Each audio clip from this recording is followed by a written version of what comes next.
Eh, Kwanza nataka kushukuru uongozi wa boda boda ambao ni Kuria East na Kuria West.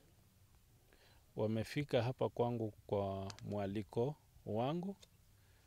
Kwa huu mwaliko tumeongea maneno ambayo inahusu hasa wana boda boda katika Migori County. Unakumbuka hapo nyuma kumekuwa na shida ndogo ndogo ambayo ilikuwa ni kukata ushuru na pia security yao ambao wanafanya hii biashara yao na sehemu ambazo wanafanyia kazi ambayo ni sheds. Kwa hivyo hizo ni vitu ndio tumeongelea na mambo ya SACCOs, that's economic empowerment, ambao itawekaje hizo SACCO zao ziweze kutengenezwa kwa njia mzuri, ziweze kuwasaidia.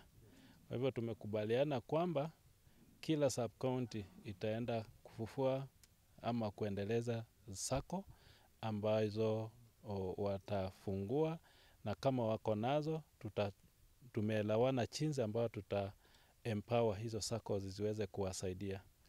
La pili, pia wameweza kuongea kuhusu mambo ya tumeongea mambo ya kukata ushuru ambayo pia tumekuwa na mkutano na governor some few days ago, na kuna mpango inaendelea jinsi hawa wana boda boda wataendelea kukata ushuru na ni jinsi gani hii ushuru wanaokata itawasaidia kwa uongozi na pia kwa wanachama wao.